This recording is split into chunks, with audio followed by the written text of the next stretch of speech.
El arte es una entera conspiración. Ese es su más fuerte atractivo, esa es su más alta misión. El arte rumbea adelante del sujeto humano. Que rumbear es fijar rumbos, pero es también bailar.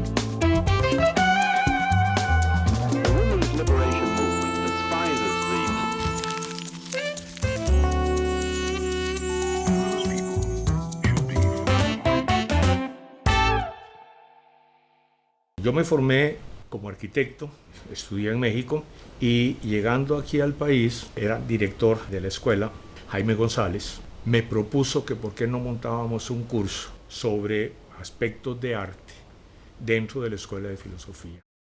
Si la filosofía había nacido como esa profunda preocupación por saber, el arte había sido también una de las formas más especializadas de conocer la realidad desde otro punto de vista. No solamente la reflexión filosófica sobre el arte, sino más bien el arte como punto de partida y de conocimiento sobre el mundo. Uno de los grandes esfuerzos que ha hecho esta especie, no solo pensar para, sino decir lo que piensa. Picasso, en última instancia, es extraordinariamente claro en este sentido cuando en pleno siglo XX nos dice, y creo que eso refleja un poco esa intención, yo no pinto lo que veo, pinto lo que pienso.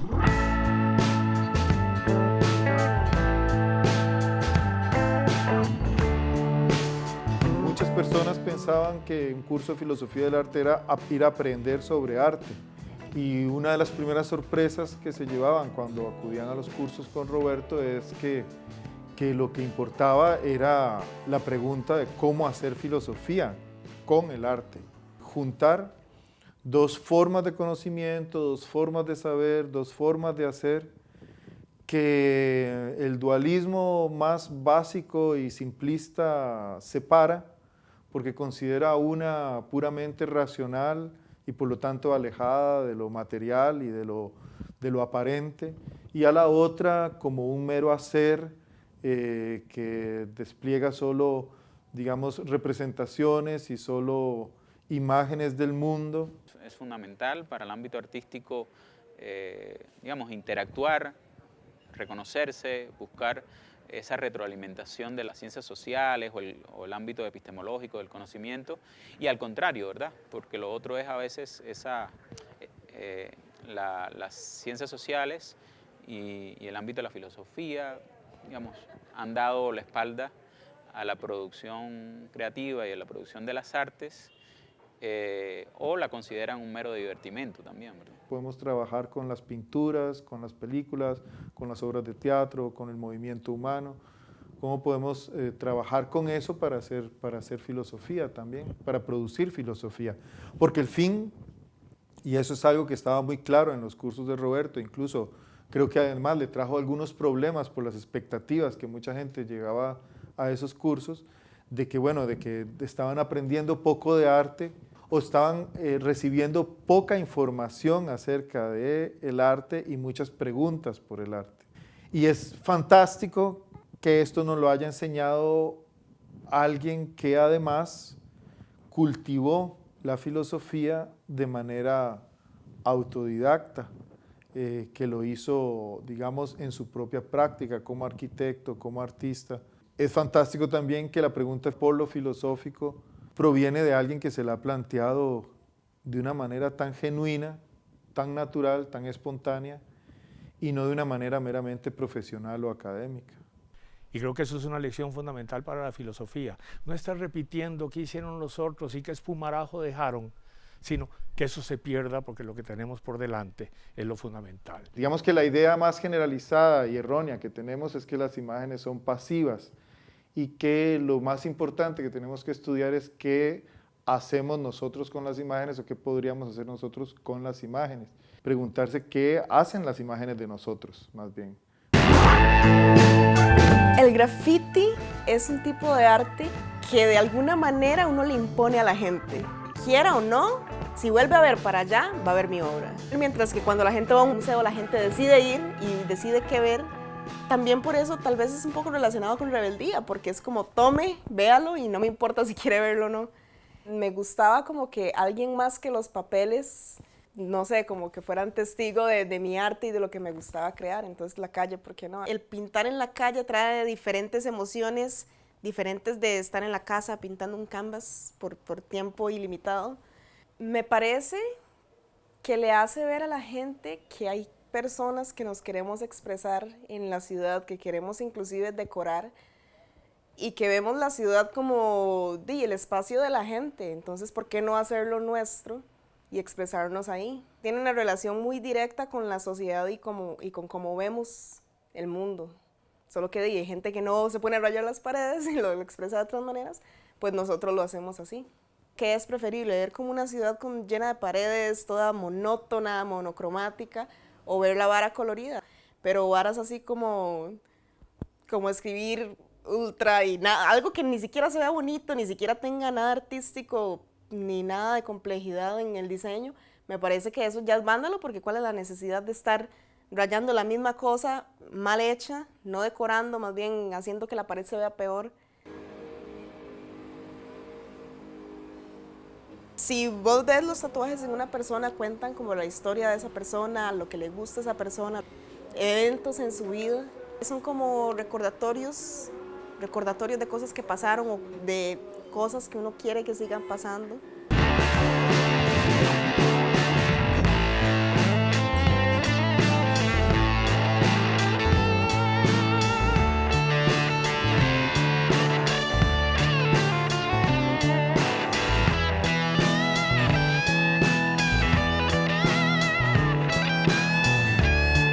Algo que sucede a través del tiempo, lo que técnicamente se llamaría una diacronía, se puede transformar en una imagen total en ese mismo tiempo, en esa misma superficie. Si yo tomo una fotografía de esta imagen y toma inmediatamente esta imagen moviéndose, una segunda, una tercera y una cuarta como fotografía, pero las auno, lo que es diacronía, en una sola sincronía, estoy representando el tiempo en la pintura. Y ese es el tremendo, profundo y gran descubrimiento del cubismo y el haberlo de alguna manera concretado y llevarlo esencialmente a pintura en el caso de Picasso. ¿Qué dicen las cosas simultáneamente? Creo que ese es el problema fundamental del arte. A diferencia de la ciencia de carácter unívoco y en ese sentido con toda una estructura de pensamiento orientada precisamente a la consecución de una finalidad, el arte no tiene esta limitación. El arte es esencialmente simbólico en cuanto dice eso y otra cosa y otra más allá, y es la gran metáfora de lo que cambia continuamente. El Guernica para mí fue precisamente ese gran descubrimiento de cómo era posible con una pintura hablar con tanta claridad de la cultura contemporánea, del ser del hombre en el mundo en este momento. Y sobre todo en ese paréntesis extraordinario del siglo XX entre Primera y Segunda Guerra Mundial. Lo que ahí sucede en ese periodo, con el crecimiento del nazismo, con todos los procesos anteriores del futurismo, nos está colocando precisamente frente a la gran interrogante de qué va a suceder con este mundo, con este planeta. Y creo que el arte tiene un papel fundamental para hacernos esas preguntas y para ver cómo las enfrentamos y cómo las resolvemos. Guernica es una tira cómica que en vez de tener divisiones verticales, tiene 3 triángulos fundamentales, un triángulo principal y 2 triángulos complementarios, apenas insinuados en la división, pero capaces de crear su propia temporalidad individual. Triángulo principal, tema principal del Guernica, un hombre tendido, absolutamente muerto, está cortada la cabeza, cortados los brazos, no hay cuerpo, y una mujer que se arrastra en el triángulo central, cultura occidental. En el triángulo de la izquierda, un toro impasible, cobarde, tratando de proteger a esta figura femenina con un niño en brazos muerto, un toro calificado de volcánico en la cola. En el otro extremo del cuadro, de esta mujer incendiada, apenas insinuada en su busto, triángulos que semejan llamas en el cuerpo que escapa de esta habitación tratando de alcanzar un exterior iluminado, un exterior que aquí, en esta especie de puerta, deja ver un techo de tejas en el otro lado y esta figura, y vean el perfil totalmente griego en la disposición de la nariz, que se asoma desde el exterior a el ámbito interior de la cultura. 3 triángulos, de manera que esto hay que leerlo también, no solo a partir de estas unidades espaciales en donde tengo el principal y los 2 complementos, como un todo, en donde estamos hablando de qué es lo que está sucediendo simultáneamente en la totalidad de la cultura occidental, con la experiencia de España y con la eterna experiencia de quién sabe cuántas habitaciones anteriores ha tenido que abandonar esta especie tratando de alcanzar ese sol exterior iluminado desde donde Grecia se asoma para decirlo lo que aquí falta. No es el congelamiento del acontecimiento, es un montaje, son escenas, hay una dificultad de hacerse de la idea de la totalidad en ese cuadro por la fragmentación, por la idea del recorte, por una serie de técnicas que utiliza. Uno no puede a un simple golpe de vista o de un modo incluso prejuicioso hacerse una imagen de la totalidad de ese cuadro. Picasso no lo deja a uno hacer eso. Por lo tanto, tampoco lo deja a uno hacerse una imagen general de la guerra. Pero la referencia del cuadro no es al hecho, la referencia del cuadro es a ver, a una manera distinta de ver la guerra. En el caso del Guernica, como también, por ejemplo, los fusilamientos del 2 y el 3 de mayo de Goya, por ejemplo, que para mí son obras claves, incluso un antecedente, podríamos decir, del Guernica, creo que hablan a la contemporaneidad porque forman parte de la conflictividad de la modernidad misma, ¿no? Es decir, la conflictividad política que se vuelve guerra, que se vuelve confrontación violenta, que se vuelve genocidio, una confrontación ideológica que va a los extremos, ya no son hechos, sino que se vuelven, digamos, elementos simbólicos, ¿no? Elementos simbólicos que precisamente trascienden la época, ¿no? El Guernica es probablemente uno de los ejemplos en la culminación de la pintura en Occidente que nos ha llevado como una forma de entender el tiempo en nuestro tiempo, hacer también toda la síntesis de lo que venía acumulándose culturalmente. Si hablamos de una pintura importante en el Renacimiento y en el Renacimiento español, Las Meninas, va a tener exactamente el mismo peso que tiene la Guernica en el siglo XX para entender el problema de esta sociedad y de su tiempo, y de transformarse también en una profecía, en ese momento la profecía inaugural de lo que le iba a pasar a la Europa en la Segunda Guerra Mundial, pero más allá de eso, la profecía de lo que nos está pasando hoy. Muchas obras intentan ser una síntesis de lo que la sensibilidad de su época, de lo que el contexto, digamos, es capaz de aportar a su propia forma, a su propio contenido. Pero hay otras obras de arte que en lugar de ser representativas de una época o de ser, digamos, espejo de una época, se convierten en productoras de época y en productoras de tiempo. Uno no sabe muy bien si Leonardo, Miguel Ángel, Rafael son renacentistas o si el Renacimiento existe porque existieron Leonardo, Miguel Ángel o Rafael. Las formas artísticas tienen un pie, por decirlo así, en su propia época y tienen un pie en una época que todavía no es. Una de las paradojas que tiene el arte, digamos, por lo menos ese arte que interactúa con sus contextos históricos, es que se puede decir que florece o tiene picos de creación y de fortaleza justamente en los momentos de mayor crisis, ¿no? Es decir, por lo menos en la modernidad, cuando hay grandes convulsiones políticas y sociales, la creatividad se activa tremendamente, ¿no? Esas imágenes que se conciben a sí mismas como experimentos, como agenciamientos, pues son más complejas de leer, son más complejas de interpretar, son más complejas de instalar, pero incentivan, yo creo que en el fondo lo que incentivan es el pensamiento, un pensamiento crítico y reflexivo. Un ejemplo paradigmático de eso es el Guernica. Su fuerza, no tanto en el ser exclusivamente una documentación de un acontecimiento histórico, sino utilizar la capacidad que tiene una imagen de proponerse como documento de un acontecimiento histórico para hacer otras cosas.